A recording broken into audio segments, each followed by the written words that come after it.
Ugh, yuck, yuck, yuck, yuck, yuck. Let's check audio levels.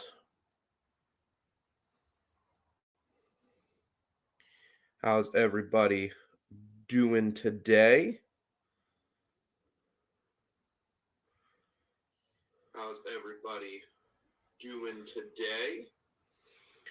All righty, we're here. Alabama, Georgia, again for the national title tonight on ESPN, ESPN2, ABC, ESPN Deportes, ESPN 8 The Ocho, ESPN News, ESPN Classics, ESPN 3, ESPN Plus, and probably the Disney Channel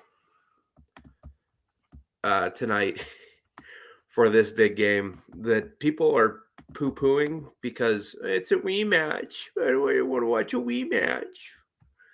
Get better. Okay, so let's get into it.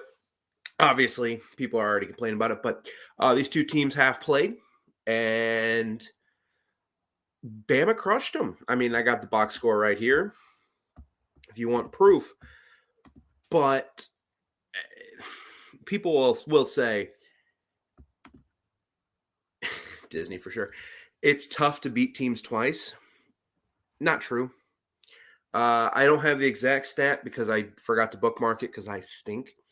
But like rematches, teams are like 15-7, 16-7, something like that, because it rarely happens in college football. Of course, the last notable one was Alabama LSU, and LSU whipped them. Or LSU beat them the first time, and Alabama whipped them in the title game. But it'll be a fun game. It's an interesting game for sure because what adjustments? Let me pull up my fun banners here. What adjustments do Kirby and Lanning make?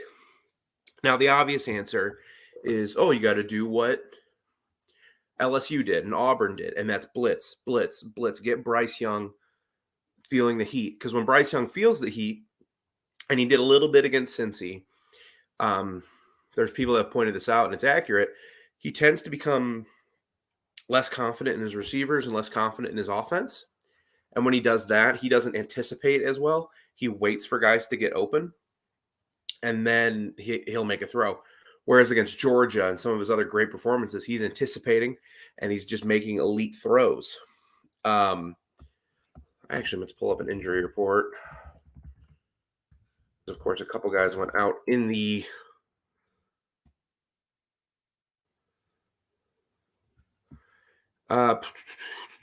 we'll go to Sports Illustrated. I feel like they might be trustworthy, right? I meant to pull that up earlier. My apologies. But what adjustments do they make defensively? Offensively, we can get into that in a little bit. We're grab popcorn, sit back, relax for a little bit. Mechie, of course, Mechie's out. Job's out, and yeah, Jalen Armour Davis is questionable. That's big. Excuse me. Had a cough now for a couple days. That's big, but does Georgia have the weapons to really make that a thing? So, defensively, what can Georgia do to nullify not only Bryce Young, but Jameson Williams? And people like to point out, well, Mechie's out. And when Mechie went out the first game in the SEC championship, Alabama started to slow down a little bit. And while that is true, they also were sitting on it a lot more. They were just trying to run out the clock. Georgia wasn't going to hit big explosive plays against that defense. So sit on it, let the clock run out, bleed it. Let's get to a playoff. And that's what happened. But yeah, come on in, grab a water. I got mine because I'm still not feeling great. And let's talk about this game. What are your guys' What are your guys' predictions, thoughts, ideas? What's going to happen?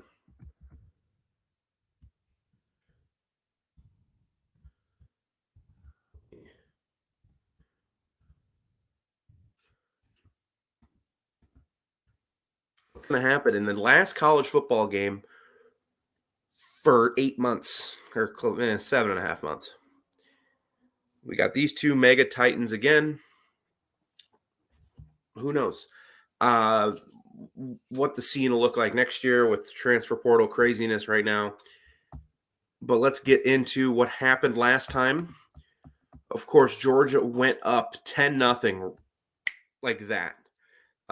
First quarter, it was 3. They kicked the field goal. Second quarter, first play of the second quarter, Darnell Washington, of course, with a touchdown. Alabama came right back. Touchdown pass to Williams, then Mechie touchdown. Reichert field goal. McConkey tied it up on a 32-yard touchdown pass. Alabama come right back at the end of the half. Touchdown run by Bryce Young. Jameson Williams then a 55-yard touchdown run. Alabama with a pick six, and now it's 38-17. And Stetson Bennett's stats look pretty good from that game.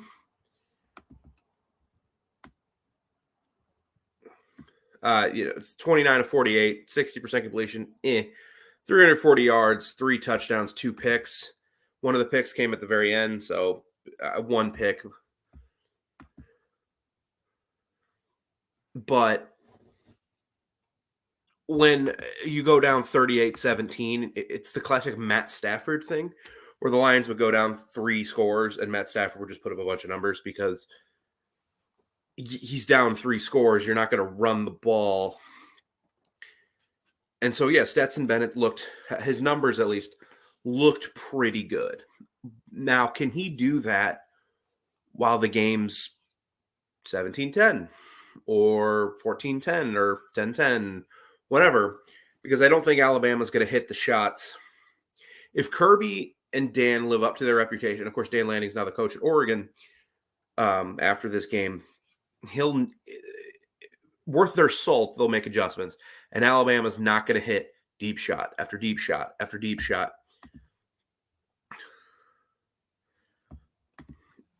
Agree. If Stetson has the ball to throw the ball 40 times, Georgia's not going to win. And I wanted to talk about this, and I guess we can get into it now because you brought that up. Can either team have success running the ball? These are 2 of the top 3 run defenses in the country, along with Wisconsin. Alabama ended the year a little bit better than Georgia, but Georgia's still one of the best defenses I've ever seen, and I've watched a lot of college football. But you go back to that game, Brian Robinson, 16 carries, for 55 yards. It's 3.5 yards for carry. Nothing special. Bryce Young was really the one that carried that run game. 3 carries, 40 yards. And he's going to have to do a lot of that this game. He's going to be able to have to come up with yards for this Alabama offense to constantly be churning out first downs. He's got to turn a 2nd and 9 into a 3rd and 3.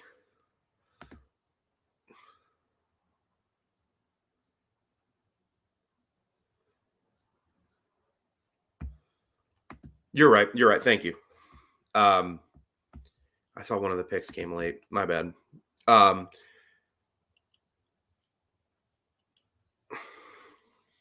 Excuse me. So he's going to have to turn, 2nd and 9 to 3rd and 3, convert a 3rd and 4 with his legs. These are the types of plays that are going to win Alabama championships, and it's not championships, a championship. Can he do that consistently? Does he trust his legs enough to do that? On the flip side, James Cook, 11 carries, 38 yards, 3.5 yards per carry. Nothing special. Zamir White, 7 carries, 27 yards, almost 4 yards a carry, so a little bit better, but not great. And neither of those guys got run, of course, in the second half because it was a 38-17 game. And you're not going to throw the ball a whole heck of a lot or run the ball a whole heck of a lot.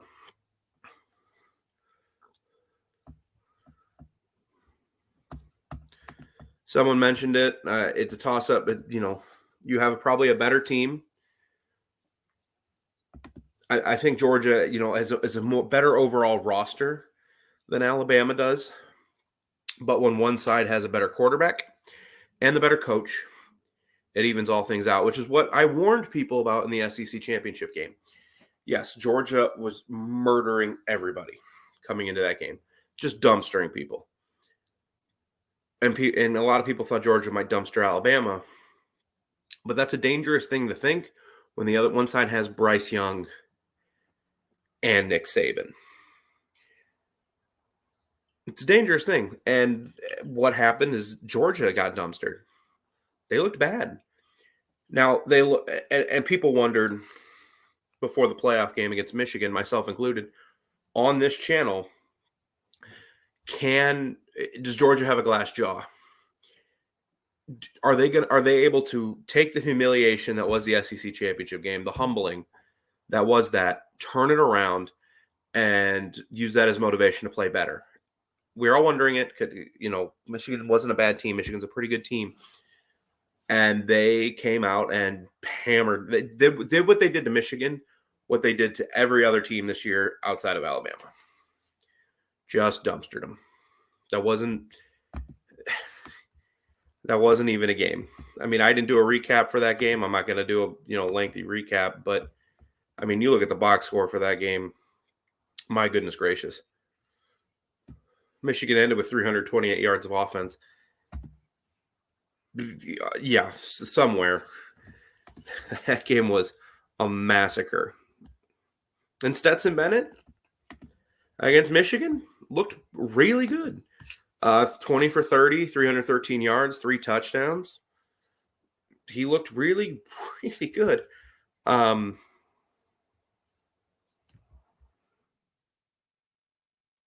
guess a lot of the Michigan yards happened when J.J. McCarthy came in because McCarthy did look all right. But Stetson looked really good. He made some really nice throws down the field. It wasn't just like against Alabama where every throw it felt like it was an 8-yard hitch or an 8-yard crosser to Brock Bowers. He was hitting guys. He hit James Cook down the field a couple times. I mean, James Cook, 4 catches, 122 yards. Bowers, 1 catch to Jermaine Burton, but it went for 57. These are the kind of throws that Stetson's going to have to make tonight, especially if Armour Davis can't go, and Alabama's going to be a little thin at corner. Now, they're still going to be extremely talented because it's Alabama, so behind Davis is probably the number 1 recruit in the country at his position from 2019 or something. I don't know recruiting rankings completely, but getting back to the point at hand, which team, whoever has more, it's a very basic thing to say, but whichever team can have more success running the ball is going to win this game. If either team can average 4 yards a carry from their main back, Brian Robinson versus White and Cook, that team's going to win. And if they're getting 4 yards a carry, probably going to win convincingly.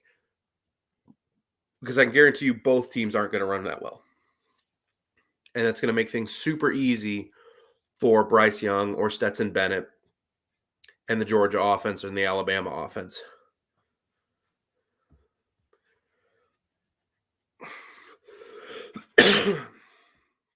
So a lot has been said about the betting, and a lot of the money is on Alabama, which is interesting to me because Georgia's still the favorite.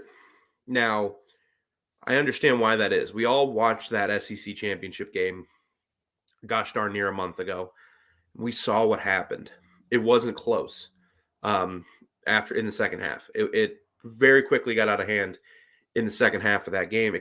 Jordan, the score was 10-0 Georgia.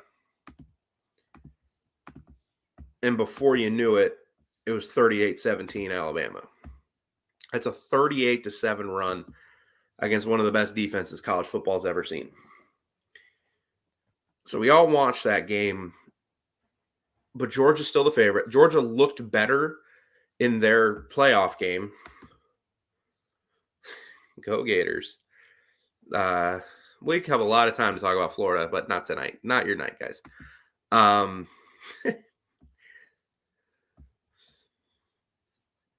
But there's a thing I wanted to talk about with Georgia. And I made a banner for it because it's something I wanted to absolutely talk about. Is it now or never for Kirby Smart and UGA? The correct answer is no. because of the way they recruit, and they've got talented quarterbacks coming in the last couple of years. The way they recruit and the talent and the coaching they have, they're going to be in the hunt every year. They're going to become a team like a Clemson, like an Alabama, where if they don't make the playoff, you're a little shocked. Clemson won 10 games this year, and we're all like, wow, what a horrible season for Clemson. Georgia's going to be like that. However, the correct answer is this is going to be the easiest time to do it. This is the biggest clear path they've had. They have clearly the best team on defense. They have a good offense, an efficient offense. Alabama is going through a retool year where we thought they might take a step back, and they did. They weren't as dominant as 2020. They're still here, though. Georgia's full of seniors and super seniors and these guys that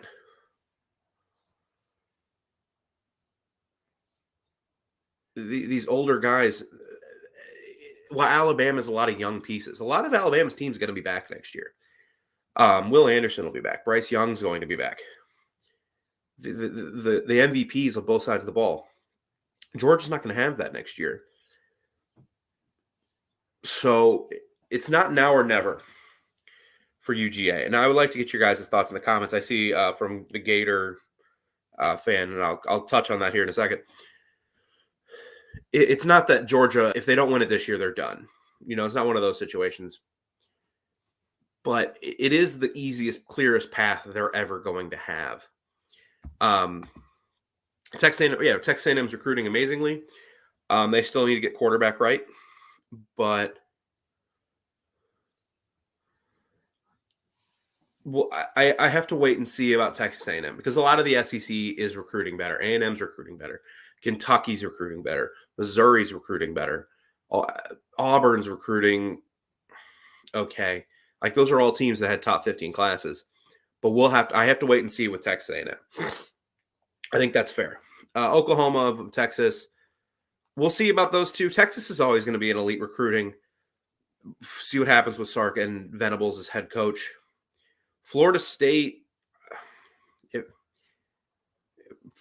will be interesting when they move off Norvell. I think Norvell's a good coach. I just don't think he's meant to be a coach at a superpower or a team that could be a superpower like Florida State.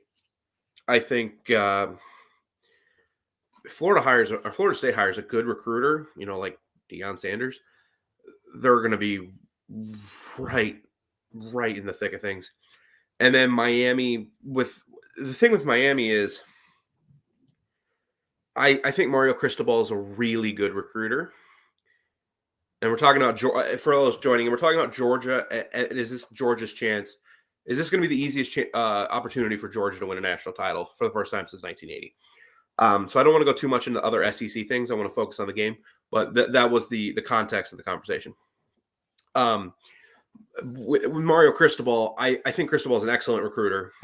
I don't think he's a very good coach. I made that decision last night, watching Justin Herbert with no offensive line, receivers dropping everything to play as well as he did. I've made that decision that I don't think Mario Cristobal is a great head coach. Good, awesome recruiter. But I don't think he's a very good coach. So but as far as Georgia goes, so again, if they don't lose, it's like, well, they didn't win in 2022. That was their chance. They just blew it. Like you equate that to pro sports, and you're like, well, Cleveland 2016 against Chicago, that was their chance. They blew it. The Falcons against the Patriots, that was their chance, and they blew it. I don't think this is one of those kind of things, but I think this is the easiest chance they'll have because of factors like you mentioned, and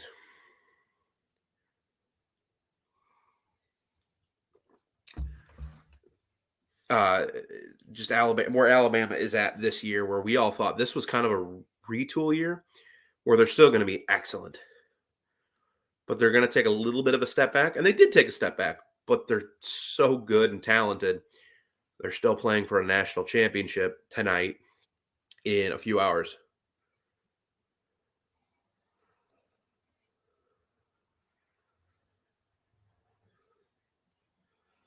You're all delusional. Keep what? Nobody's picking UGA to win. I know. I mentioned that earlier. The money is all on. A lot of the money's going to Alabama, which is interesting. Should be a fun game though. I know. Again, I opened the show kind of making fun of people because it's a rematch. I see Ohio State fans. No one wants to watch a rematch. I've already seen these two teams play. Okay, this is going to be a boring game. Yeah, like Ohio State when they got dumpstered last year by Alabama. Anyone who knew that they were going to get dumpstered in that game. But it does feel weird that the excitement and energy has kind of gone down for this game. I think a lot of the energy and excitement around college football has kind of died because of the reality of where we're living in right now. I'm not talking about NIL. I'm not talking about any of that stuff. I'm just talking about the fact that we're now in an era where if you do not recruit at a top 5 level, you're not competing for the playoff. And all ESPN or Fox and all they want to talk about is the playoff. I'm watching a women's college basketball game. I'm watching Missouri, South Carolina women's basketball a couple weeks ago, and the halftime show wasn't about that game, was about the playoff. I, you know, I and it's a big moneymaker for ESPN, so they have to do what they have to do. But I'm watching I talked about this in my playoff review. I'm watching UCF versus Florida, and all I'm hearing is about the playoff. I'm watching the the Rose Bowl, an incredible game between Ohio State and Utah, and they talked about two things at halftime: the national championship, which was a week away, and complaining about the opt outs instead of building up guys like Jackson Smith and Jigba, Marvin Harrison Jr., which, my goodness, we're all getting old, and all the young guys for Ohio State, and talking about how awesome of story Utah is this year, rebounding from 1-2. The conversation was just, well, opt outs. They don't love college football. They don't love football like we did at Kirk Herbstreit. So that's just in a spot where we are now in college football, and I understand why. Because all the networks care about is the playoff, and all the national media now, Dan Wolken, these guys are complaining, oh, there's too many bowl games. These opt-outs. It's amazing how many people hate college football that cover it. Whereas people like me, people like Mark, everybody that works on this with whatever channel in this network of channels, you guys in the chat, we're happy watching Pittsburgh versus North Carolina State on a 2:30 on a Saturday because the sport's awesome. There you don't get anything. There's nothing in the world like college football. It's awesome, and but the emphasis on the playoff has just kind of ruined it for a lot of people, and I understand that. That's why I don't watch any of those college football countdown shows anymore. I miss Mark May and Lou Holtz blabbering on about nonsense. Anyway, back to the game. I get another big part is which version of Bryce Young shows up. Is it the Bryce Young that's skittish, who throws, who visually has to see a wide receiver open before he throws the ball? He's not anticipating. He's not reading defenses and throwing the ball where only his receiver can get it based on the coverages that he gets. Or is it going to be the Bryce Young that, like Georgia, where he's the opposite of that, where he's throwing balls way before people come open because he trusts his receivers, he trusts his offense, and he trusts his eyes. It'll be an interesting development as the game goes on.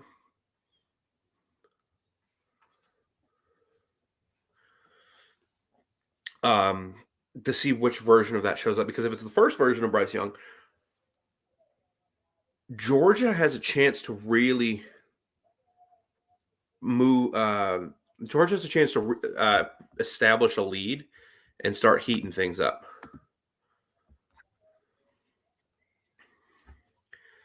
They're gonna blitz more tonight than they did in the first game. And I realized in the first game when they did blitz, Alabama did a really good job of picking it up, and Bryce Young did a great job of finding an open Slade Bolden or Mechie or whoever and getting the ball out and on time and into a spot where the defense was weak. He's going to have to do it again. Bryce Young, I for those of you watching not on Alabama, the Voice of College Football Alabama channel, I've been covering college football for Alabama all year. I've done these kind of pregame, postgame shows now for holy cow, 4 months. The Bryce Young that played in that SEC championship game was the best game I've seen him play all year. He needs to replicate that performance for Alabama to effectively move the ball and have a chance to win this game. And again, I'm making it sound like Alabama's some vast underdog. I even think of the second version or the first version of Bryce that's kind of skittish. I don't think this is a blowout. But if Bryce Young plays at that level we saw in the first edition of the game between these two teams, Georgia's in a lot of trouble.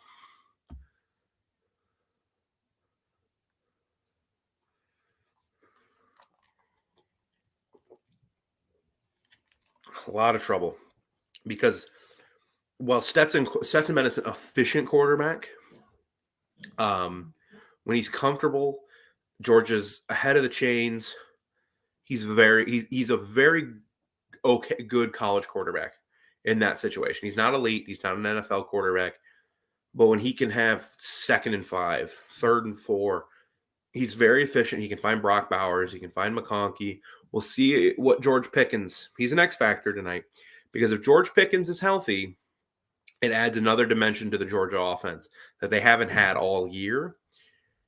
But he only had, one catch against Michigan. He had one catch against Alabama. He had one catch against Georgia Tech. He's coming off a big injury. We'll see where he is. If Pickens is healthy and ready to go and becomes an impact player, that can only mean good things for Georgia. But Stetson Bennett, if Stetson Bennett's not a quarterback that's going to bring you back from down 3 scores. If Georgia falls behind 24-7, it's over. Where if Alabama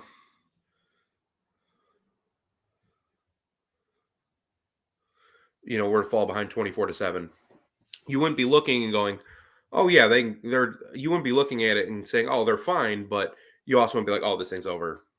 It's done." Because Bryce Young could bring them back from 17 points down. Yeah, as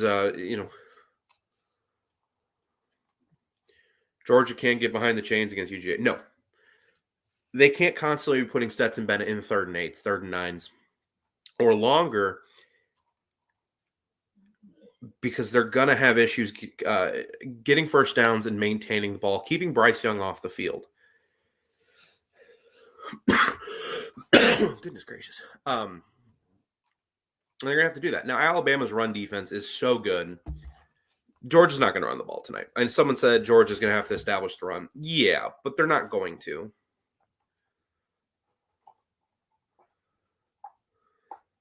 They're still going to. They're not going to stop the run. Okay. Even in the rebuild years for Alabama, they're still a game or two away. Yeah, I'm trying to think of like real rebuild years though. 2016, I don't remember because I don't remember the roster all that well in 2016. Like, was it a bunch of upperclassmen or younger guys? 2010 was really like the only bad season, and they weren't even bad. They were 9-3, and they were a play away from knocking off LSU and knocking off Auburn. Alabama doesn't rebuild; they retool, and they did retool this year because they weren't as good as last year. No one under the sun will say Alabama is as good as they were last year. Last year, they were one of the most efficient, if not the most efficient offense of all time. Heisman winner wide receiver. Yeah, it's crazy. If they blitz more, I'll hit them just a bunch of short laps and slants. Yeah, in concept, yeah, that's what you would do. The issue becomes, like I've talked about with Bryce Young, when Bryce Young's been getting heated up and he gets hit a few times, he starts not trusting his eyes, trusting his reads, and trusting his receivers. He has to physically see people come open. And while the receivers behind Mechie, I'm thinking like Early and Brooks, are supremely talented. They're not the route runners Mechie is, who can get open as get open in the underneath stuff as effectively as John Mechie can. So that'll be interesting to see. It'll be an interesting development as the night goes on, because George is also real thin at corner and safety. Who do you think will be leading at the half? Man, I'm going to be honest. I have no idea. I've sat down, 3 or 4 times on my laptop trying to plan things out. Like one of my talking points I want to hit on with this show. And I've tried to think of what do I think is going to happen in this game. And truthfully, I have no idea. I think it's going to be a better game than the first one. I can't see that Georgia defense giving up 41 points again. But I don't know if Stetson Bennett's going to throw for 390 or 380 or what do you throw for? 340 again. So I don't know. I have no idea. And Robert asked another question. A chance you see JT tonight? No. That'd be a bad spot to put JT Daniels in. And I'll be honest, it's a bad scheme fit. Or not scheme. It's a bad opposition for him because JT Daniels, well, Stetson Bennett's not Jalen Hurts. He can move a little bit. He has a little bit of escapability to his game where JT Daniels doesn't. And then you're going to put JT Daniels in his first playing time since forever. And you're going to he's a stationary quarterback, and you're just going to let Will Anderson attack him. Because if JT goes in, it either means that Stetson's been terrible and Alabama's fallen behind, or Georgia's fallen behind by quite a bit.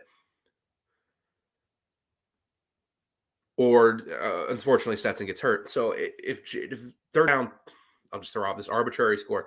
They're down 24-7. JT Daniels goes in because Stetson's thrown 2 picks. He's like 9 for 20, 2 picks, and he's really struggling. Now you have to throw the ball nonstop with JT Daniels, and Will Anderson's coming. And JT Daniels isn't escaping that. So I don't think JT Daniels, you'll see him tonight. And I think it would be kind of a bad move. Because JT Daniels is also more liable to throw picks. I know Stetson threw 2 in the last game, including a pick 6. But Stetson's been really good at avoiding bad plays all year. The name of the game for Georgia tonight is efficiency. They're not – Alabama is with Jameson Williams is going to have the ability to hit big plays. And they probably will. I think you can probably count 1 touchdown per game for Jameson Williams of 50 yards, or 1 play for Jameson Williams of 50 plus. Maybe 2. And that's going to lead to 7 points. So you can go ahead and mark that down. Georgia doesn't have that ability with Stetson in their passing game against Alabama and that pressure, because Michigan's got Ojabo and Hutchinson are really good defensive ends. They're not Will Anderson, and they don't have the inside guys Alabama does. So Stetson's not going to have the time he did against Georgia. And maybe, I could be wrong. Maybe he hits another deep shot to Cook or Burton like he did against Michigan. He showed the ability to, but based on evidence, not outliers, Georgia doesn't have that ability like Alabama does. So the name of the game is going to be efficiency. And that's a dangerous game to play against Alabama because, and Stetson Bennett, or quarterback play in general, because if you get a false start or a hold or a negative run, you're putting yourself in 2nd and 15, 1st and 20. You don't have the quarterback, and with Alabama's run defense, you're going to have a hard time picking up first downs.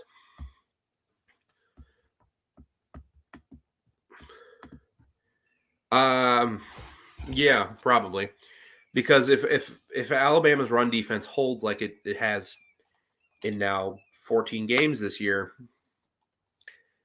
Georgia's not going to be able to run the ball well. They'll run it, but they're not going to be able to run it well. They're going to constantly be in 2nd and 7s, 2nd and 8, 3rd and 7, 3rd and 8, and Bama will bring the heat because Georgia receivers have to prove that they can get open. Now, if Davis is injured and Alabama is putting in 3rd string corners or whatever they have to do, maybe they don't to help out those guys, but I can't imagine. But Georgia's receivers aren't great.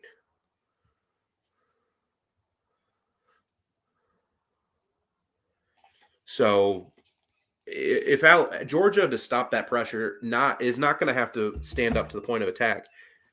What Georgia to do to stop that pressure is going to have to be to hit a deep shot, beat Armour Davis, beat the other corners down the field once or twice, 30, 40-yard gain, or some kind of screen and somebody misses a tackle and they get 30 yards. That's the kind of things Georgia's going to have to do to negate the Alabama pressure, because when Will Anderson's coming, there are a few forces on this earth that are 18 to 22 years old that are going to stop that kid from getting pressure.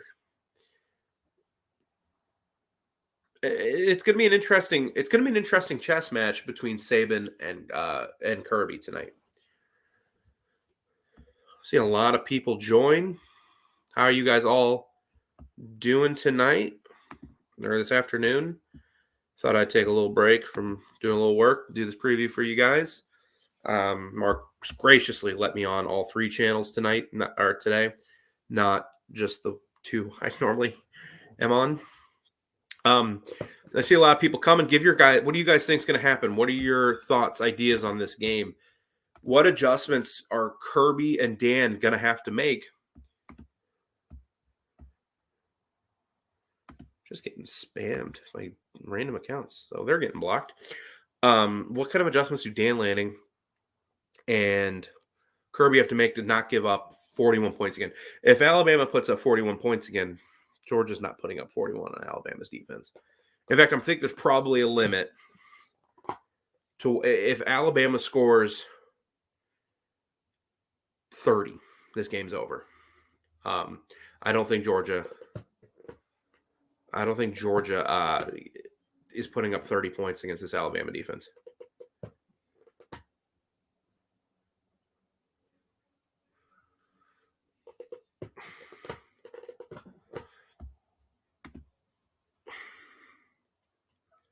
Well, the interesting thing was in the first quarter, the Georgia defense stood up. Once we got to the second quarter and Georgia was blitzing, Alabama was picking it up and hitting short routes to Slade Bolton, Mechie, whoever. And then they just stopped.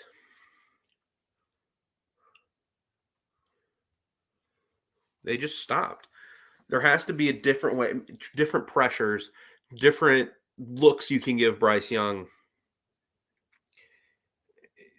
The adjustments where they just stopped, and the adjustment in the second half, people have overestimated that second half. Like, well, Alabama only scored the 1 touchdown or whatever in the second half of that game. Alabama was sitting on the ball. They knew Georgia wasn't coming back from 3 scores down.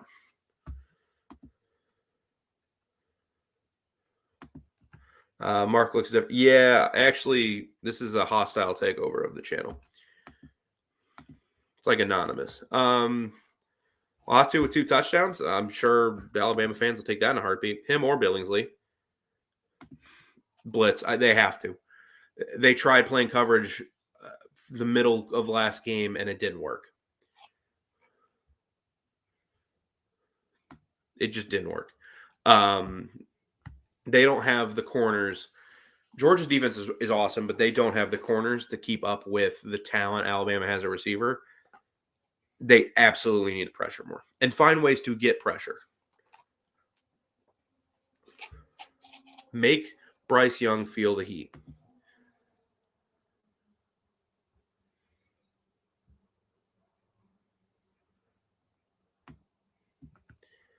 I got a couple people. Yeah, predictions for the game. I don't know. I've really tried to nail down what I think is going to happen in this game, and I have no clue. Because when you have a player like Bryce Young who can swing a game in two different directions, like if Bryce Young's pretty good, like if he's pretty good tonight, this will be a really good game, or has a chance to be a really good game. If Bryce Young is Heisman Bryce Young, this is a chance to get out of hand. I think we've already seen it. I think Alabama can blow out Georgia. I don't think Georgia can blow out Alabama, but I definitely think Georgia can win this game. And anyone saying Georgia has no chance tonight's out of their mind. When I get back to it,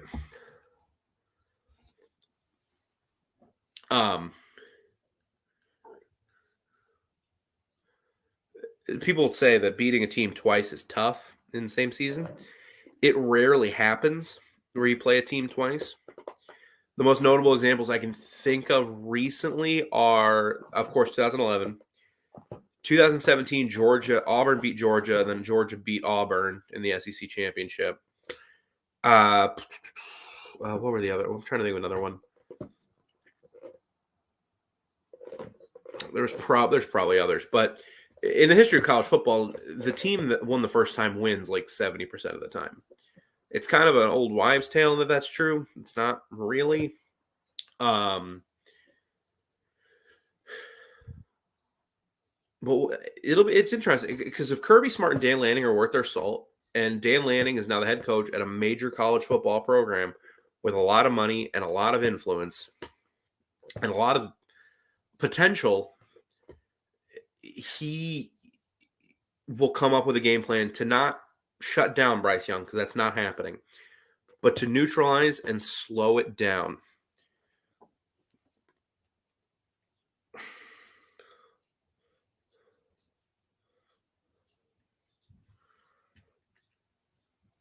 Alabama's offensive line. Yeah, Alabama's offensive line was great in pass pro against UGA.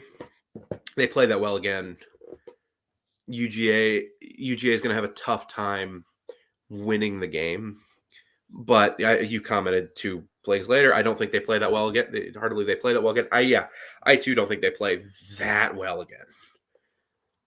Maybe they'll play well. I haven't seen anything about the guys that went out last week are out today. Let me look at Georgia's injury report.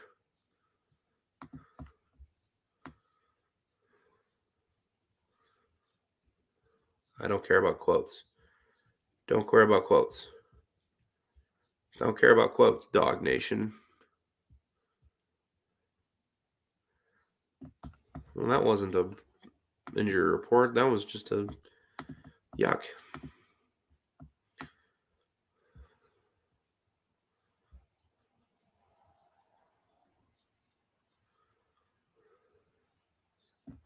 Oh, okay. Nothing.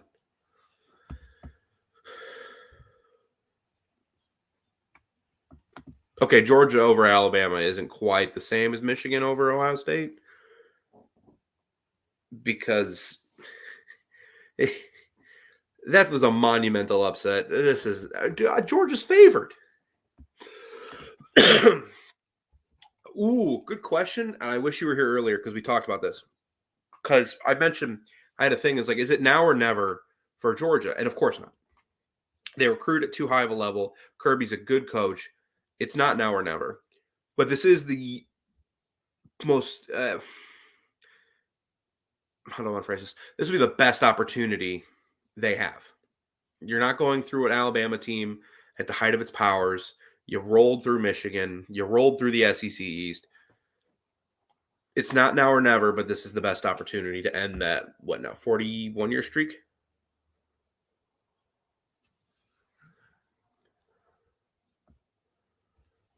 Feels like it sometimes. Yeah, Evan, I mean, he's a top, 10 pick coming up, probably top 5. Yeah, Evan Neal's an absolute stud. Getting back to this though, um, it's not now or never. I don't know what it means because you're not going to fire Kirby. Obviously, he's not even. He's so far away from the hot seat. Is he the safest college football coach outside of Saban, Dabo, maybe? Well, Brian Kelly at Notre Dame. We'll see now with Brian Kelly. Maybe like Ryan Day. Like he's so safe. He could have a losing season and still probably be okay, which will never happen. But what it means is that they blew their best opportunity. Now that doesn't mean, hey, well, Georgia lost it in 2022. There's no chance they win in 2024. That's just not true. Georgia's going to be a program like Clemson, like Alabama, Ohio State, Oklahoma. Some of these schools were like every year it's like, well, they're in the playoff hunt. It's like, yeah, we know. Like with where the sport's at, there's only going to be so many programs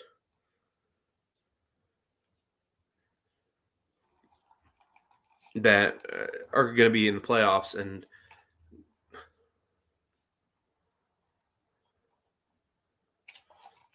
I got a Tennessee fan here. Well, I'm not a Georgia fan, so I didn't run Mark Richt out of town, to be quite honest. Yeah, okay, but Richt, first of all, Kirby made a national championship game in his second year. He's been consistently a top 5 team, and while Richt was a really good coach, he was a really good coach and underrated by some. There were times he didn't win the East from 13. When did he get fired? Was it after 15? So he didn't win the East after 2012. He went 3 years in a row without winning the SEC East. Because who won of those years? A really good Mizzou team. And I'm a Missouri fan. So when I say the 2014 Mizzou team is believe me. 2015 was Florida, and then he was let go. And when you're Georgia, yeah, your expectations are higher than 9-3. Kirby Smart's safe. Believe me, he's in the national championship game for the second time in 5 years. He's fine. He'll be okay. It's just that this is their best opportunity to win it.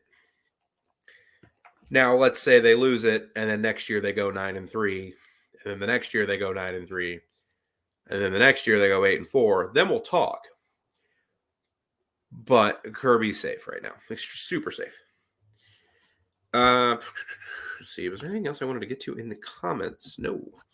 So I can move on to another point, I guess. A lot of people in the prediction comments. After tonight's game, it'll be easier. Have some confidence, man. You're favored. Look, I know Alabama blew Georgia out the last time. I know. I watched the game, and then I did a post-game show. I know. I was here. Have some confidence. You're favored. Georgia's a really good football team. Georgia is – these two teams are the two best teams in college football. This is the first time I have had no idea what's going to happen in a national championship since –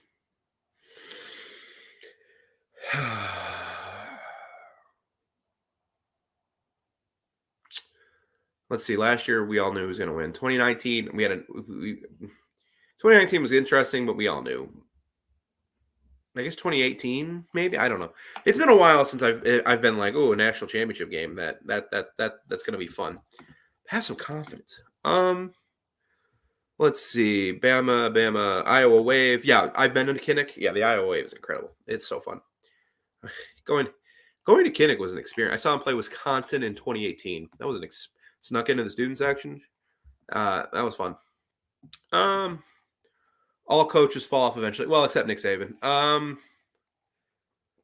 Oh yeah, I'm sure if Georgia loses, they'll be rubbed wrong. But if you fire Kirby Smart, who's made a national championship, if Kirby Smart is let go at some point in the next 3 years, 120 college football programs will be calling him, including every other program in the SEC outside of Alabama, unless Saban's gone.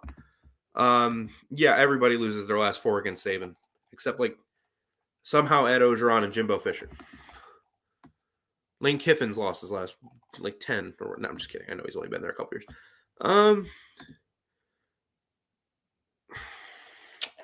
Yes and no. Like I said, the team that won the first matchups won about 70% of the time. But a lot of those matchups you've never really heard of because they're like MAC games. Yes, I do. I wanted to talk about Brian Robinson. That was going to get to before I saw a couple comments I liked. Brian Robinson hasn't been healthy all year, and I've been critical of the Alabama running game. For those that have been here on the Alabama channel, I can tell you how many people are watching on the Alabama channel. 2. So most of you haven't been here all year with me. Brian Robinson's been fine, but he hasn't been the big explosive running back that Alabama's used to. He was against Cincinnati because he's finally healthy. We all underestimated how hurt Brian Robinson has been. And because of the injuries to other Alabama running backs, he's really had to carry the load. And even when he's hurt, and Bryce Young's been forced to throw probably more than I think they want him to because of how hurt he's been and how little depth there is right now behind him. I think they will try to lean on him more because he's healthy and after a very good game against Cincinnati. The issue is Georgia's not Cincinnati. You can try and lean on Brian Robinson all you want, but the best you're probably going to get out of 2 runs on first and second down is 3rd and 5 most of the time. It's going to – you have to be able – Alabama's going to have to consistently at least attempt to run the ball. They can't get all pass heavy. But if Brian Robinson averages 3.5 yards a carry tonight, Alabama's going to be in decent shape. And we'll see if he gets. I don't think either team's going to average 3.5 yards a carry tonight. But yeah, Brian Robinson Jr. did look a lot better against Cincinnati than he has basically all year. And running for 200 yards will do that. Oh, never been to St. Louis. The tap water here is impeccable. I went with a neutral blue for my banners instead of the typical red because I'm doing it on multiple channels, not just an Alabama channel. So I don't want to seem super biased, even though I'm not. That's what I thought I was an okay pick for the Alabama channel because I wouldn't be biased because everybody knows everything about that Bama program and I could present from an outside perspective. Okay. Billingsley replacing a good chunk of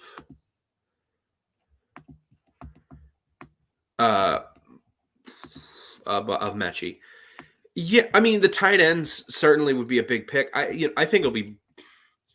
I don't think those two directly impact because you can throw the tight ends still miss having Mechie. Look for more. I actually think it's going to be more Slade Bolden and Ja'Cory Brooks, which is what you saw against Cincinnati. You look at the bowl game. Billingsley only had 1 catch.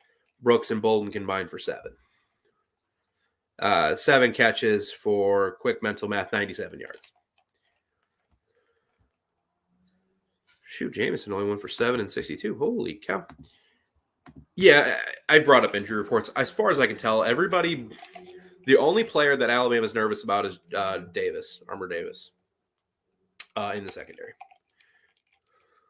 Because Job's hurt. Oh, it's the best thing in the year. College football Saturdays are the best time of the year. It's something I can look forward to after work every week, at least until hockey season, when I have to work nights. But at least there's nothing like it. Oh, thank God you present. I was like, sure. Yeah, 3 sacks. But it doesn't even have to be the sack totals. You just have to be consistently getting in Bryce Young's face.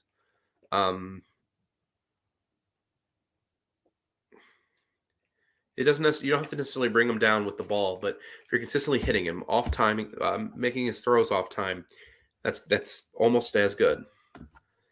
Also, one thing I hate about the playoff is the playoff. So, but we won't have to get into that about how I despise the college football playoff, and I just for a multitude of reasons.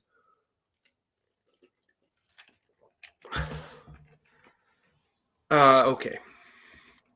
You guys have been awesome. Thanks for tuning in. We'll go for a little bit longer. For the heck of it, and then I'm going to do some work, and then I'm going to go watch the game. Pardon me as I check my phone real quick because I can hear it buzzing, making sure I'm not getting a call from anything ridiculous. I am not.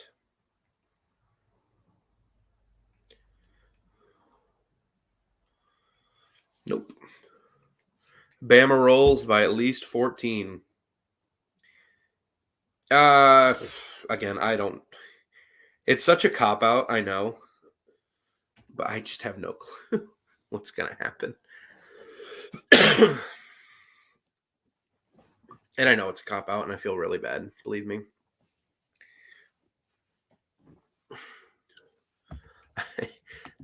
Zach, what do you think's gonna happen? I don't know. Wow, you're a great analyst. I 350 for if Stetson Bennett's throwing the ball for 350, that probably means he's throwing the ball 45 times, and if that happens, Alabama's not, or Georgia's not winning that game. Yeah, Stetson Bennett, not really a quarterback. I want to be like, yeah, drop him back 40 times. How many times you drop back? 48 times against. Still only got 340, so it's probably gonna be more than 40 times. You went with a high-scoring game. I don't think Georgia can put up 37 points against Alabama because they don't have the ability to hit big plays.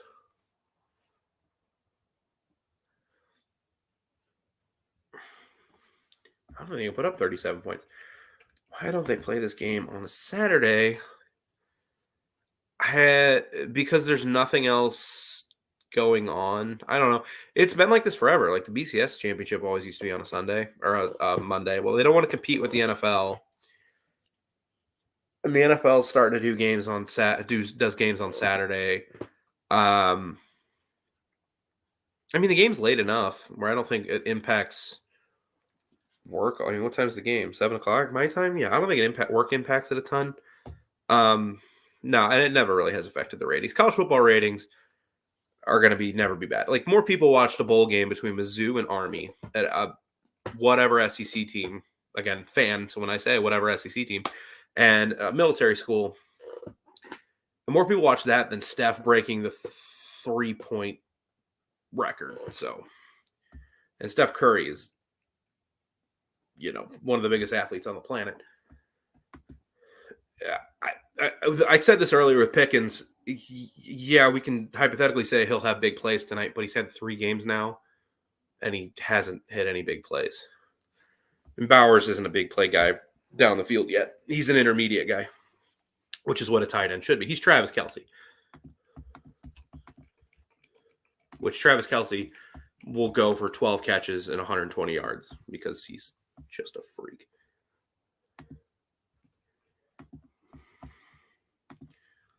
Except Brock Bowers is maybe even a bigger athletic freak.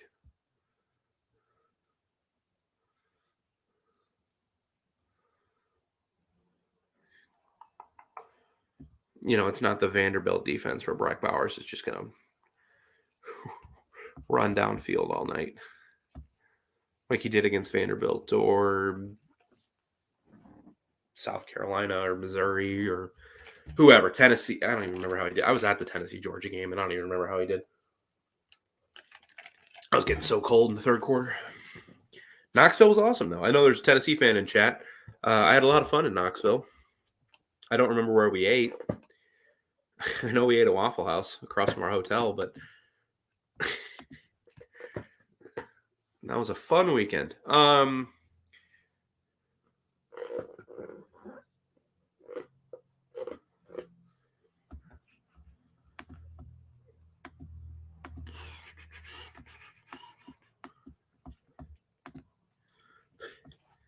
Talking more about George Pickens.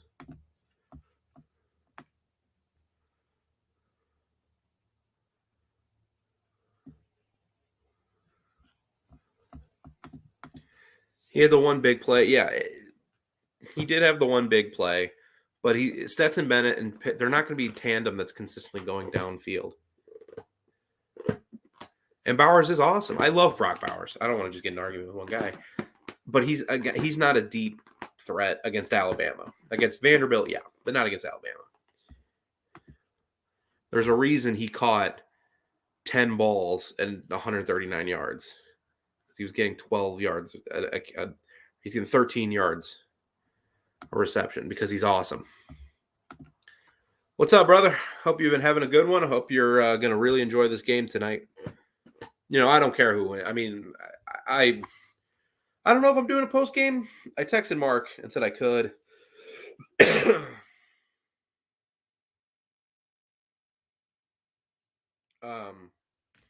But if I don't, whatever. But I'll watch Mark's post game, and I'm sure I don't really care who wins, but I'm sure whoever wins, I'll be having fun. Oh, you'll be doing a post game. Oh, big bet. Are you what? It should be a fun game. I'm excited for it. I'm more excited for this national championship than I have been. Definitely more excited than last year's. Last year's was always going to be ugly. And if there's Ohio State fans in chat, it's not just because Alabama was better, but Fields was hurt. Some other guys were doing some injury issues. That was never going to be a pretty game. And it wasn't. It was a very ugly game because Alabama and Devontae Smith did whatever they wanted. But someone mentioned, why is this thing on a Monday? I like it being on a Monday because it's the last big college football game of the year. The conversation after tonight is just going to be about the NFL. So it's the last night of the year where college football takes center stage, and then we're done for 7.5 months. We'll have recruiting, but when does hype season even start? 6 months from now? I like it being on its own night right now. We're kind of vibing. It is a shame that the college football season is almost over. I do hate that. Mostly because I'm going to delude myself into thinking my team will be better next year. But that's what we all do. Am I wrong? This is the year that my team is going to win 10 games and the quarterback's going to work out. But that's also the fun of the offseason.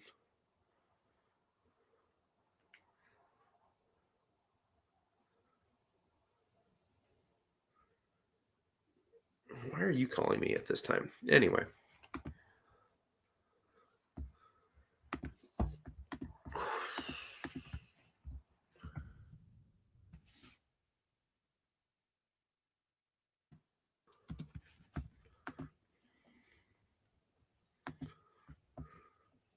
I can tell you in 2 seconds.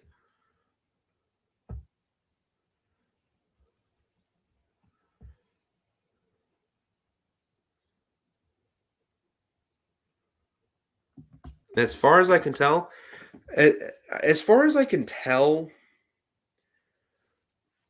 okay, yes, thank you, Desmond, Mr. Upshur. Yeah, he's been practicing all week. I've read plenty of pregame stuff, or injury reports now stuff here. I haven't seen anything that he's out. The only thing for Alabama injury wise I've seen is Armour Davis. Will he be able to go?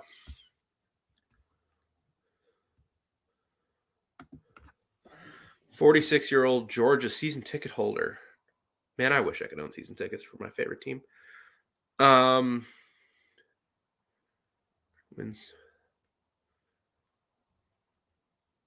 Oh man, because it's never going to happen. But if Mizzou was ever this close, man, I feel you. I couldn't do this show. I would just be like, oh my god. But yeah, I can imagine. It's gonna. I remember the Blues, my St. Louis Blues being in Game 7 of the Cup Final, and I remember sitting outside Busch Stadium because I watched the game there at the Cardinals Stadium, just pacing outside. I got off work and they didn't let people into like 5:30, and I'm just walking around Busch Stadium for like an hour with my friend because we were so nervous. So I can only imagine. And you've been a fan longer than I've been alive. Excuse me. Well, thank you very much. Appreciate that. All linemen are good to go. Like I said, the only thing I've heard about is Armor Davis or Red. Sit on my couch and watch the game. Yeah. I'm gonna sit on the couch and watch the game. I'm not going out with friends. Unfortunately, I tested positive for COVID like, oh good lord, 2 weeks ago, and I haven't gotten a negative test back yet. So the last test I took was Tuesday, and it took multiple days for me to get my results back. So I'm supposed to go to the Blues game Thursday, so I don't want to risk using my last take home, and then I can't get another test for a while. Anyway, enough about me. I think the entire country thought you had that game. Then Tua happened.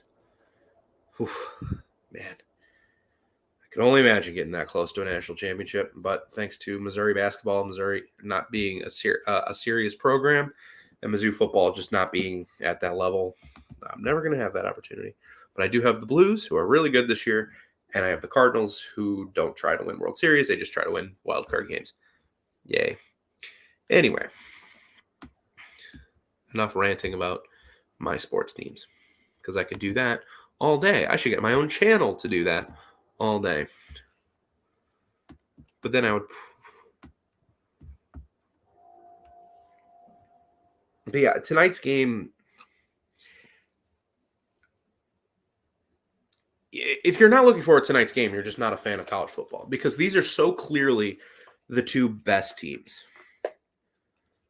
And I've seen fans from other fan bases not excited. Ohio State, Big Ten fans mostly. It's like, well, get your programs up. Michigan shouldn't have been on. Michigan had a really good season, and Jim Harbaugh deserves every bit of credit he gets for this year because he took the pay cut. He changed his staff, and they had a really good year. They deserve to be in the playoff. Wiped off the floor, wiped off the face of the earth by Georgia in the first half. Same with Cincinnati. Ohio State got wiped off the face of the earth by Michigan. Lost to Oregon. Yeah, I don't care what Pac-12 fans think about this game, because their whole conference needs to get better, and hopefully the Lincoln Riley hire raises all the tide raises all ships. Where if Lincoln Riley's starting to get USC back into the nationally competitive scene, which he very easily could. They're going to have Caleb Williams probably, and he's brought in some recruits lately. Maybe now Cal gets better because I like Justin Wilcox, but Washington, we'll see what DeBoer does up there. The Pac-12 just needs to get better. The teams need to get better. You need to become a better recruiter, get better at recruiting, keeping guys in California. CJ Stroud's from California, Bryce Young, California. Keep those guys up over there, and the Pac-12 will stop having so many issues.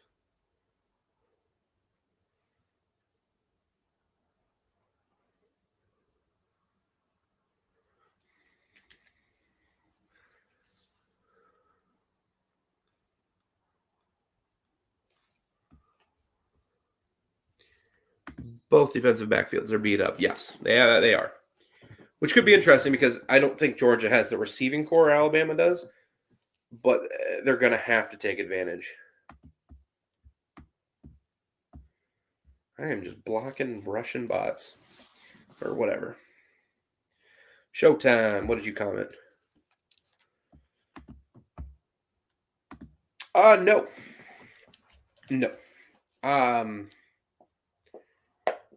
There are some things that need to be worked out. I'm not saying that it's perfect. There needs to be some kind of compliance office or something to keep stuff in check. I'm not saying limit how much money a player can make because that's ridiculous.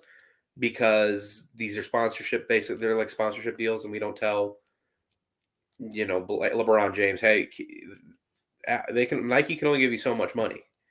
But there does need to be some sort of oversight, offense or office to just kind of keep things in check. But no, the bigger issue with college football is um, just how big it's gotten, and there just aren't enough competitive teams. NIL, I think, will help that. Like, I think there are guys that's like, okay.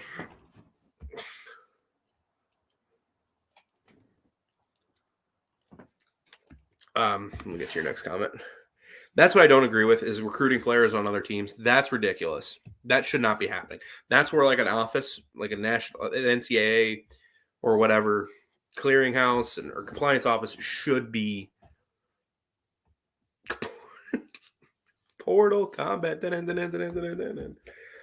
where something like that should be in effect. But I don't think the NCAA is going to get that right. But no, I don't think college football is heading down like some kind of place that'll never return. There are more pressing issues to me with college football. One, expanding the playoff is an issue. I don't like the idea of expanding, because you're just making the regular season not mean anything, and it's the one sport where the regular season does mean something. And you're okay, whatever. Like, did you like the drama of that Michigan-Ohio State game? Doesn't matter. People are so concerned with, well, Alabama and Clemson and Ohio State are in it every year, and now you're just guaranteeing that even if Alabama goes 9-3 or 10-2, doesn't win the SEC West, they're going to be fine. They'll be fine. They're going to make it. They're going to be a top 15, top 12 team. So you're just guaranteeing more opportunity for those schools to win national championships. Go back to the BCS is what I'm trying to say. But I don't want to harp on that too much. But there needs to be some kind of clearinghouse. I don't think the NIL and portal stuff is like, oh God, is the end near for college football? No. But there does need to be something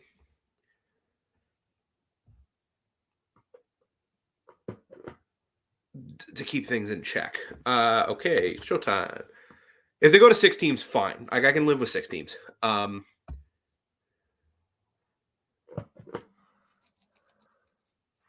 can live with 6 teams.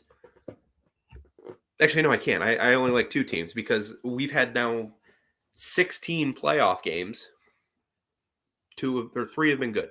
3. Georgia, Oklahoma, Alabama, Ohio State, Clemson, Ohio State. Those are it. Those are the only 3 good games we've had. Everything else has been a blowout in the semis. In the playoff championship round, Alabama, Georgia was a great game. Clemson, Alabama with Deshaun twice was a good game.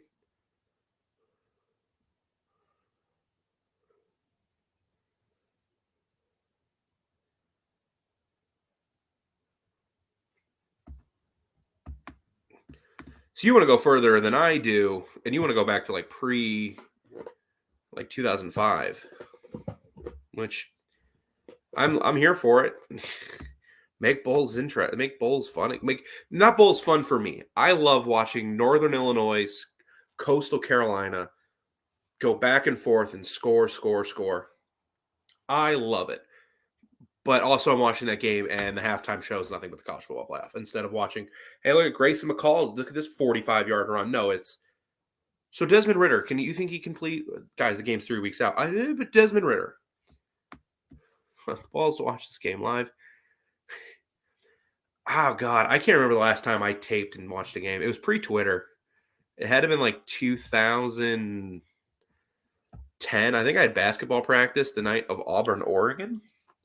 And I taped the game with my friend, and we watched it at his house at like 9 o'clock. No, we had a basketball game, and we watched it at like 9 o'clock, and we kind of skip commercials and stuff too. That was cool.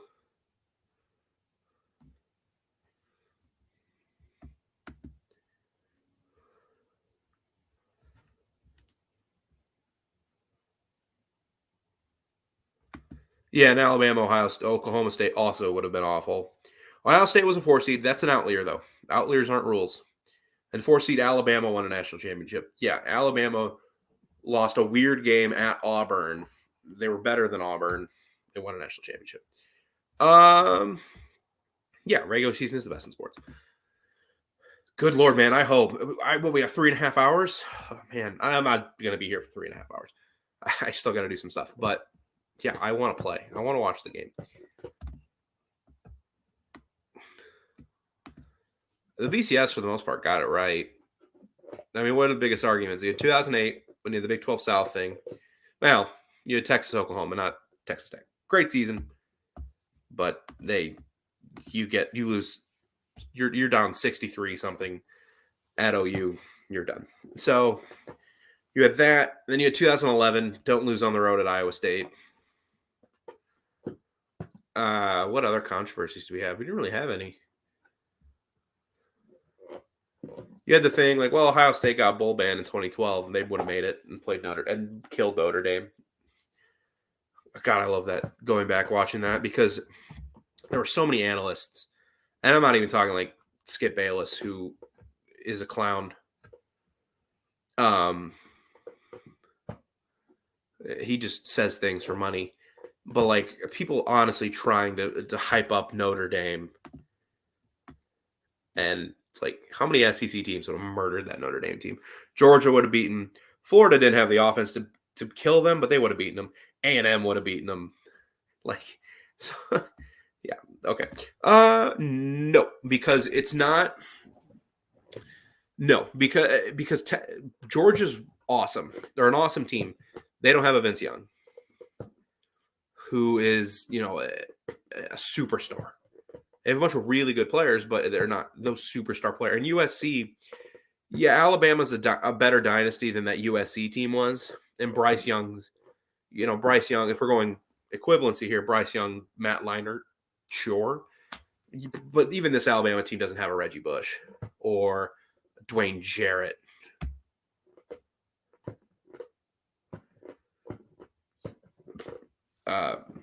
So no, like these aren't two teams that have just been like. It's because they're in the same conference. It's different, and they've already played. I was how old was I in 2005? I was 9, so I don't remember this. But like everything I've ever read about that, it was like those two teams were on a collision course all year for the Rose Bowl. These two teams have been in the same conference, and we're like, yeah, they're the two best teams. Cool. Basically the thing I've said about 7 times. No, I'm kidding. Yeah, well, and Jalen Armour Davis is questionable.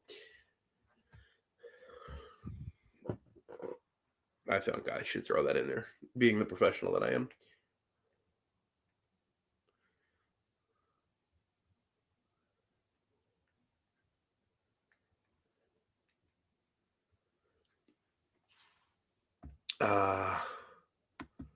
Yep, he's out. Which is why Alabama, thin in the secondary, not untalented though, because all their replacements were probably top 5-star recruits, high-level 4 stars. They're not untalented, unproven. But again, I don't know if Georgia has their receivers, not tight end, because Bowers is awesome, but the receivers to really take advantage of that.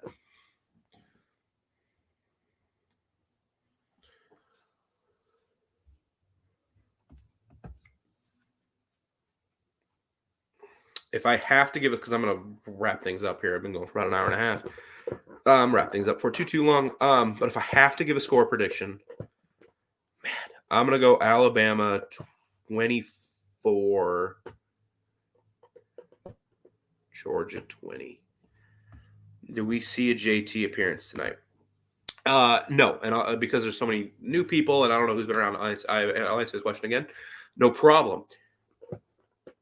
If JT Daniels comes in the game, that either means A, Stetson Bennett got hurt, which is something I don't want to predict or I hope happens, or two, Stetson Bennett is playing so terribly that they have to put JT Daniels in. And if Stetson Bennett's playing terribly, like I threw out earlier, like he's 7 for 20, 2 picks, and Alabama's up 24-7.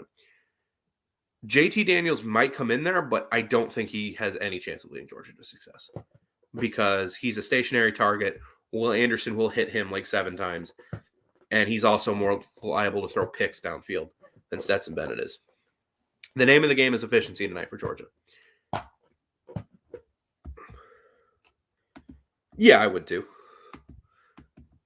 Excuse me. Oh, goodness gracious, that's embarrassing. The Missouri Tigers, unfortunately. Although we did bring in a top 15 recruiting class. And I like what Drinkwitz has done in the transfer portal. I like it. The T tackle from Oklahoma State, I'm really excited about. He was awesome for Okie State. And I like a lot of the talent they've brought in. Can we just get off? Can we not suck defensively? And can we get a quarterback? Not in the transfer portal, maybe, but can Cook Horn or Macon be something? No, because both Jalen and Tua are in the NFL, which is crazy. And Jalen's arguably having more success. It's Stetson Bennett's not an NFL quarterback. And despite what people say about JT, I don't think JT Daniels really is either. It's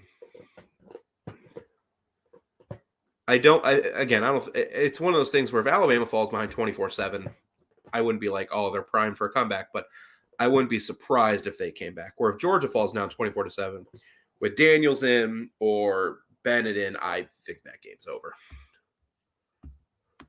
Go Tigers, MIZ, baby. Yeah, I will throw out Alabama 24, Georgia 21 because I have no idea what's going to happen. There's so many ways this game could go because of how great Bryce Young is and how he's looked in some games like Auburn, LSU, which necessarily isn't all his fault, but just in general. And I just don't know what to expect. Neither team's gonna, if there's only a few things I know. One, neither team's gonna be able to run the ball that well. If either team cracks 4 yards a carry, that team's gonna win by 3 touchdowns or 3 scores. In my opinion, I don't think either team's gonna run the ball that well. Jameson Williams is gonna have at least one big play, no matter the score. You know, it could be Georgia could win 45-0. Jameson Williams is gonna have one big play.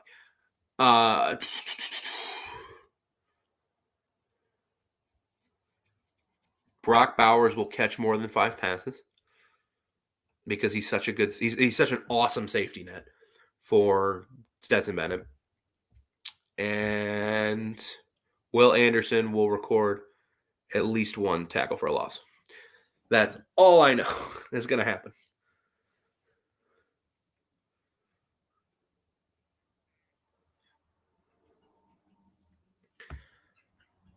I think they'll try and focus on establishing a run game, but the thing becomes then someone else must. Neither team's going to be able to run the ball effectively, but you have to be able to run the ball a little bit. Neither team, you're not going to see either running back go 20 carries, 107 yards, and 2 touchdowns. That's just not going to happen. Any of the 3 main running backs, White, Cook, or Robinson in this game. But for the play action to work, for the passing game to work, to keep defenses honest, yeah, you're going to have to run the ball a little bit. And can running the ball get you into a 3rd and 5, 3rd and 4? Because if either team is consistently in 3rd and 7, 3rd and 8, especially Georgia, they're in trouble. If Alabama's in 3rd and 8, you're not happy about it, but you're at least confident Bryce Young can make a throw.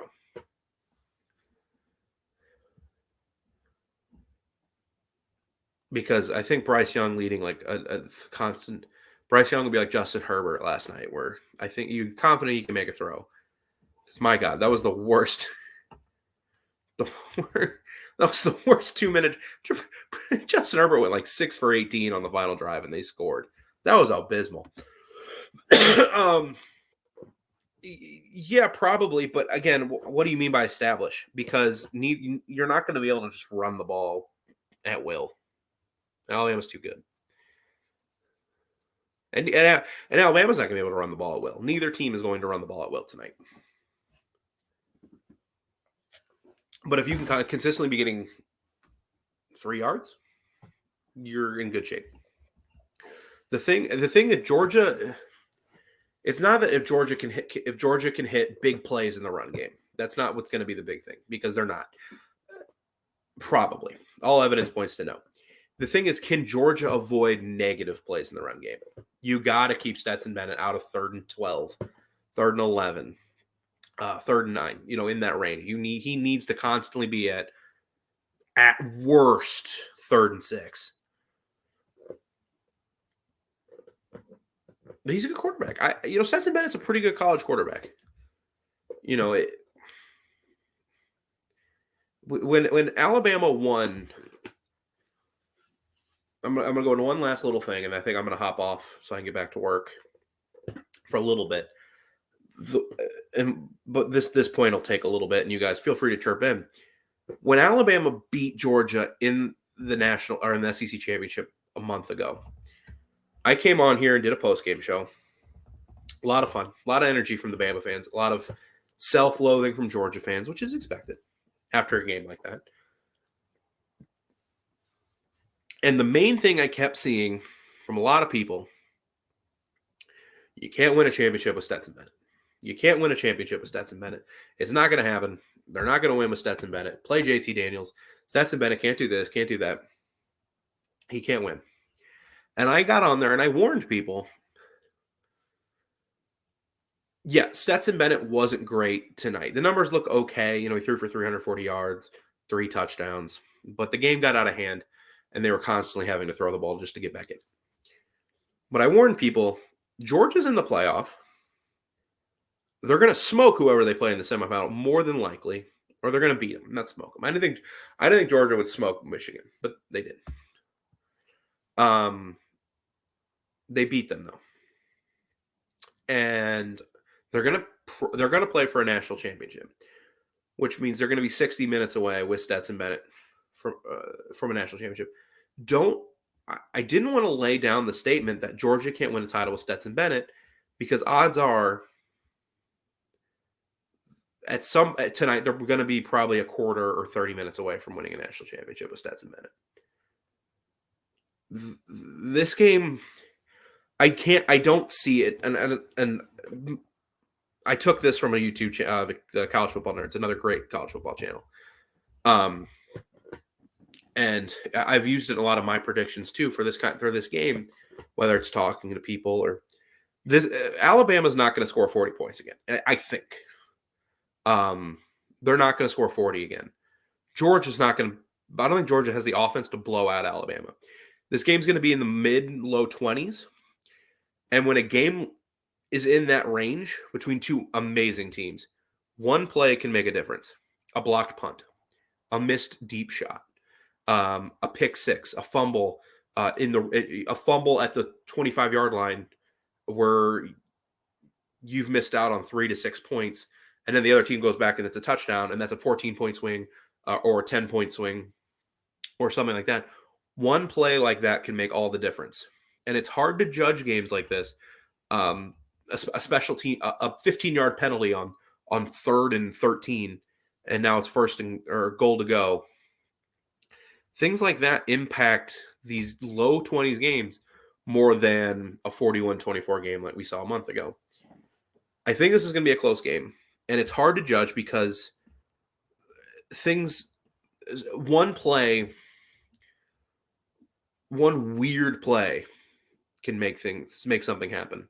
And that's where I didn't want to lay down a blanket statement of you can't win with Stetson Bennett, because they're 60 minutes. Georgia's 60 minutes away from winning with Stetson Bennett. And more than likely tonight, if my idea of how I think the game's going to go, at least the score, they're going to be 10 minutes away, 5 minutes away. Um,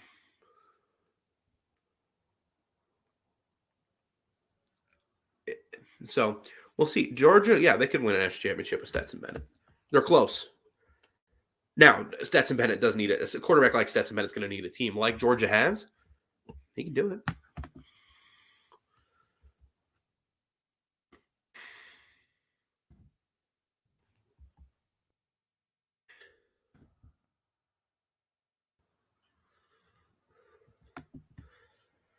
That's a good point because it Georgia went up 10-0 in the last game, and you could tell Alabama wasn't nervous. Like they weren't. They were like, okay, you gave us your punch. Here's our counter. And after that, it was a 38-7 run. If Alabama goes up 10-0 or 14-0, how does Georgia respond? Do they respond with a touchdown or do they melt down?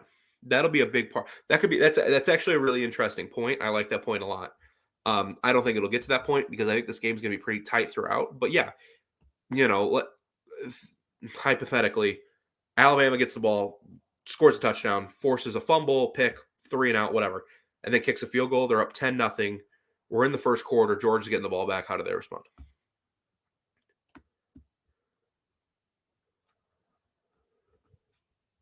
So you got Georgia winning, I assume. Okay.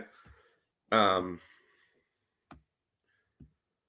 that makes it sound like you think Georgia's going to be up like 20-10 or something, or 24-10, 27-10, and then kind of creep back into it. Wait, didn't you comment earlier your score prediction? Yeah, I'm not going to go that far up.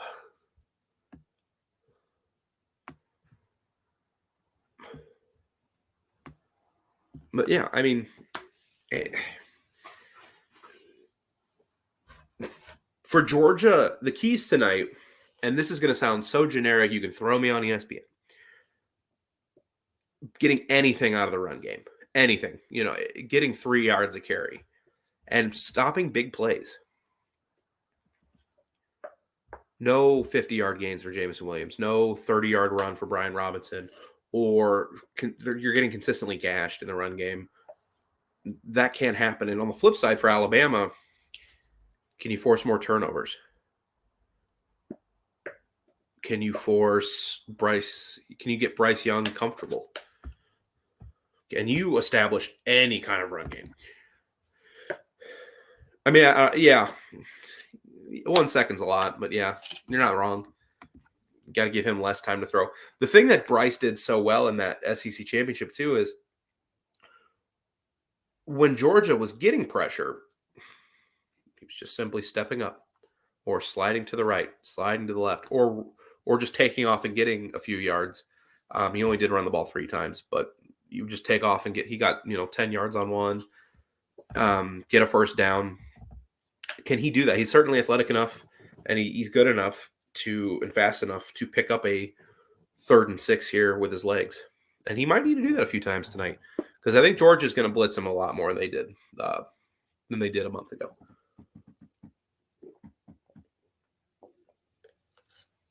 That's what I'm most interested by is what are the adjustments Georgia makes from this game compared to a month ago. My God, that game was a month ago.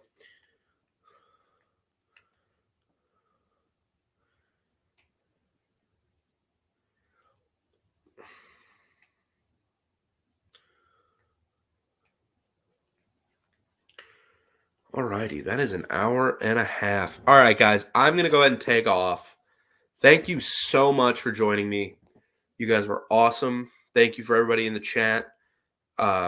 Enjoy the game tonight. It's the last game of the year. I know we got a lot of Georgia fans, a lot of Alabama fans. I hope you guys realize from a fan of a team that's never going to play for a national championship, barring something crazy, how special this is. Like, I know, like for Alabama, like, oh, another national championship. Georgia, oh, we're back again. Most teams don't get to this point. And this is a special moment for both of those programs. Embrace it. Have fun.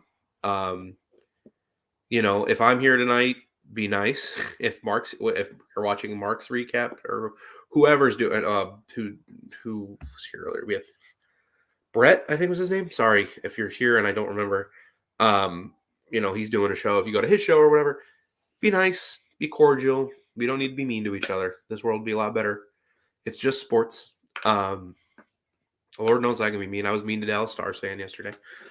Um, just have fun. Have a lot of fun. Enjoy the game. It's the last game of the year.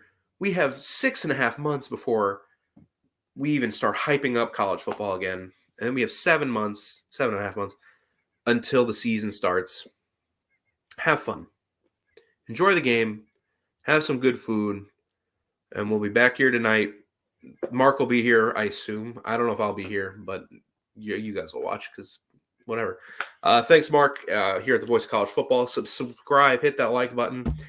Subscribe to the Voice of College Football SEC, Voice of College Football Alabama. Subscribe to our whole network of channels.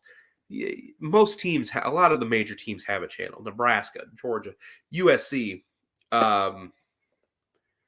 whoever, Miami, Florida State, Florida. Subscribe. They're all channels run by people just like me who just love this sport, want to talk about it, interact with other college football fans.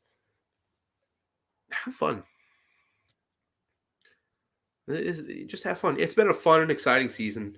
I know, we ended with Georgia, Alabama, but if people forget 2000, everyone compared the season to 2007. That season ended with LSU, Ohio State. The big names are always going to be there at the end, but the true college football fans are the ones that enjoy the journey, not just the end. If your life's all about the playoff, then you're not. If you can't enjoy watching South Carolina, Missouri, that's a bad example because both of those teams are. Ugh. Although I like where they're both headed recruiting wise. You can't watch a game between two top 20 teams, even though neither has a chance at the playoff. You don't love college football like us and us in this chat. So enjoy the game. Thanks for being here. Subscribe, like, have a good night, and I will hopefully talk to you guys soon. If I'm not doing a post gamer tonight, I'll probably try and do one tomorrow at some point. I'll talk to Mark. Have fun. Yep, it's all about the journey, guys. The journey ends tonight.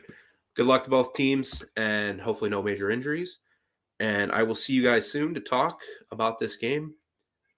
Thank you once again so much for being here. And have a good night for the 100th time.